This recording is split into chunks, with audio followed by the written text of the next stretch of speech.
बच्चों, असगर वजाहत की हमने 4 लघु कहानी पढ़ी है। अब उसके प्रश्न उत्तर को पढ़ते हैं। आप इनको ध्यानपूर्वक सुनिए और समझिए। पहला है जो शेर कहानी है, जो उसके प्रश्न है, लोमड़ी स्वेच्छा से शेर के मुंह में क्यों जा रही थी? देखिए, क्योंकि लोमड़ी को शेर ने बताया था कि उसके मुंह में रोजगार का दफ्तर है, जहां वह दरख्वास्त देगी तो उसे नौकरी मिल जाएगी। इसलिए वह शेर के मुंह में स्वेच्छा से चली जाती है। दूसरा प्रश्न देखिए, कहानी में लेखक ने शेर को किस बात का प्रतीक बताया है? भाई, कहानी में लेखक ने शेर को व्यवस्था का प्रतीक बताया है, जिसके पेट में जंगल के सभी जानवर किसी न किसी प्रलोभन के चलते समाते जा रहे हैं। बस शेर को यही तो प्रतीक बना है व्यवस्था का। तीसरा प्रश्न है इससे, शेर के मुंह और रोजगार के दफ्तर के बीच क्या अंतर है? भाई, शेर का मुंह एक सच्चाई है, जिसमें किसी जिसके लिए किसी प्रमाण की आवश्यकता नहीं, बल्कि रोजगार का दफ्तर मिथ्या है, झूठा है। चौथा प्रश्न बैठता है, प्रमाण से अधिक महत्वपूर्ण है विश्वास। कहानी के आधार पर टिप्पणी कीजिए। जब उत्तर देखिए, जब हमारा किसी व्यवस्था पर विश्वास हो जाता है तो हमें उसके लिए किसी प्रमाण की आवश्यकता नहीं रह जाती। कहानी में जंगल के सभी जानवरों को यह विश्वास करा दिया गया है कि शेर के मुंह में सबके लिए कुछ न कुछ है, और इसी के चलते हर किसी न किसी लालच में भेड़ चाल चलता हुआ शेर के मुंह में घुस रहा है। अब पहचान से देखिए। पहचान नंबर 1, राजा ने जनता को हुक्म क्यों दिया कि सब लोग अपनी आंखें बंद कर ले? देखिए उत्तर, राजा ने जनता को आंखें बंद करने का हुक्म इसलिए दिया ताकि उन्हें शांति मिलती रहे, पर वास्तव में वह सबसे ज़्यादा काम लेना चाहता था। मतलब उनसे ज़्यादा काम लेना चाहता था, इसलिए हुक्म दिया ताकि राजा को शांति मिलती रहे। दूसरा प्रश्न देखिए, आंख बंद रखने और आंख खोलकर देखने के क्या परिणाम निकले? आंख बंद रखने के परिणाम स्वरूप काम पहले की तुलना में अधिक और अच्छा हो गया था, जबकि आंखें खोलकर देखने पर किसी को कुछ नहीं दिखा।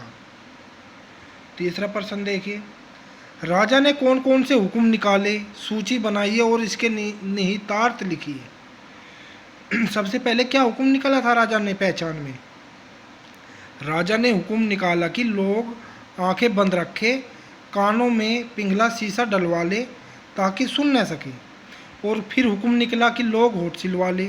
इस प्रकार राजा ने कई तरह की चीज़ें कटवाने और जुड़वाने के हुक्म निकाले।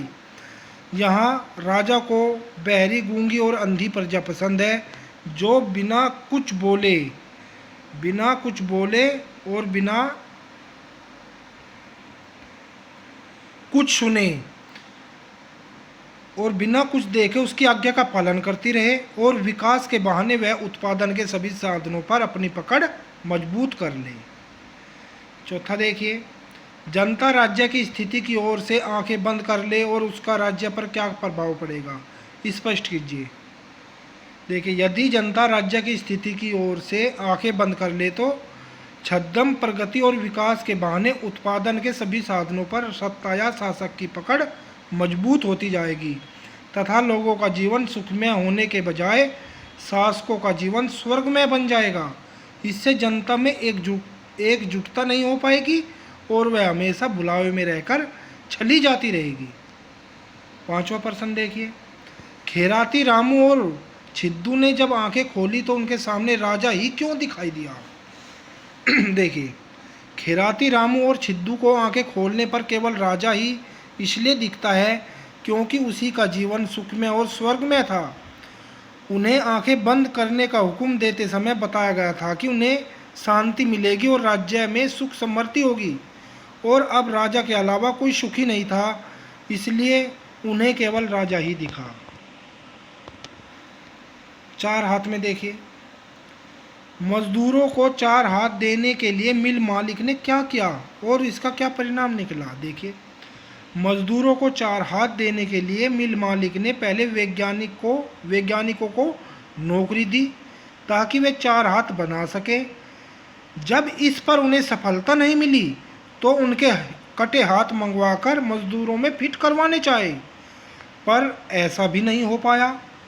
तो उसने मजदूरों के लकड़ी के हाथ लगवाने चाहे, फिर भी उसका काम नहीं बना।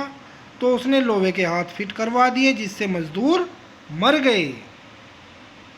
दूसरा प्रश्न देखिए, 4 हाथ न लग पाने पर मिल मालिक की समझ में क्या बात आई? भाई 4 हाथ न लग पाने पर मिल मालिक को आखिर एक बात समझ में आ गई और उसने मजदूरी आधी कर दी और दुगने मजदूर नौकरी पर रख लिए। ये बात समझ में आई। अब साझा देखिए, साझे की खेती के बारे में हाथी ने किसान को क्या बताया? भाई साझे की खेती के बारे में हाथी ने किसान को बताया कि उसके साथ साझे की खेती करने से उसे क्या फ़ायदा होगा। जंगल के छोटे मोटे जानवर खेतों को नुकसान नहीं पहुंचा सकेंगे और खेती की अच्छी रखवाली हो जाएगी। दूसरा देखिए, हाथी ने खेत की रखवाली के लिए क्या घोषणा की? भाई हाथी ने खेत की रखवाली के लिए जंगल में घूमकर डुग्गी पिटवा दी कि गन्ने में उसका साझा है, इसलिए कोई जानवर खेत को हानि न पहुंचाए, वरना अच्छा नहीं होगा। तीसरा है, आधी आधी फसल हाथी ने किस तरह बांटी? हाथी ने कहा, हम दोनों ने मिलकर मेहनत की है, अतः हम दोनों ही इसके मालिक हैं, इसलिए मिल कर गन्ना खाएंगे। यह कहकर हाथी ने एक गन्ना तोड़ा और गन्ने का एक छोर अपनी सूंड में और दूसरा किसान के मुंह में। गन्ने के साथ साथ किसान भी हाथी के मुंह की ओर खींचने लगा, तो उसने गन्ना छोड़ दिया। इस तरह हाथी और किसान के बीच साझे की खेती का बंटवारा हुआ। योग्यता विस्तार के भी है, शेर कहानी से देखिए प्रश्न देख लेते हैं। इस कहानी में हमारी व्यवस्था पर जो व्यंग किया गया है उसे स्पष्ट कीजिए। देखिए, इस कहानी में शेर को हमारी व्यवस्था का प्रतीक बनाकर उस पर व्यंग किया गया है। जब तक हम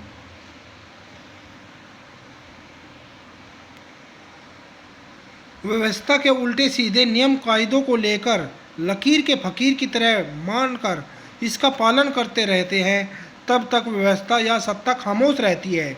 लेकिन जैसे ही हम इस व्यवस्था के बदलने की कोशिश करते हैं या इस पर प्रश्न उठाकर इसकी आज्ञा मानने से इनकार करते हैं, तो वह शेर की तरह खूंखार होकर झपट्टा मारती है। दूसरा प्रश्न देखिए, यदि आपके भी सींग निकल आते तो आप क्या करते? यदि हमारे भी सींग निकल आते तो अर्थात हम भी बनी बनाई लीक से अलग हटकर यानी व्यवस्था से अलग होकर चलने की कोशिश करते, तो हम पर भी व्यवस्था का पलटवार होता। ऐसी स्थिति में हमारे पास 2 ही विकल्प रहते, या तो हम भी शेर रूपी व्यवस्था का सामना करते और उससे लोहा लेते हुए इसे बदलने की कोशिश करते, या फिर हम भी किसी झाड़ी के पीछे छिप जाते। यही होता। अब पहचान का देख लीजिए। गांधी जी के तीनों बंदर आँख नाक मुंह बंद करते थे, किंतु उनका उद्देश्य अलग था कि वे बुरा न देखेंगे, न सुनेंगे, न बोलेंगे। यहाँ राजा ने अपने लाभ के लिए, राज्य की प्रगति के लिए ऐसा किया। दोनों की तुलना कीजिए।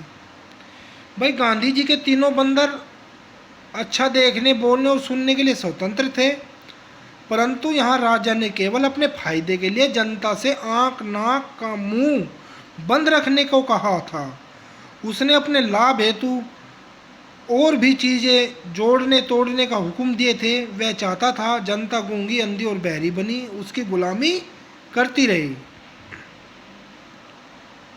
अब 4 हाथ का देखिए, आखिरी है। यदि मिल मालिक होते तो उत्पादन 2 गुना करने के लिए क्या करते? यदि हम मिल मालिक होते तो उत्पादन 2 गुना करने के लिए नई तकनीकी और नए तौर तरीके अपनाते और मजदूरों को उत्साहित करने के लिए उन्हें प्रोत्साहन देते। आवश्यकता पड़ने पर अलग अलग शिफ्टों में अधिक मजदूरों को कार्य पर रखते। तो ये प्रश्न है, सभी बच्चे इन्हें याद करेंगे और अपनी कॉपी में करेंगे। ठीक है बच्चों, धन्यवाद।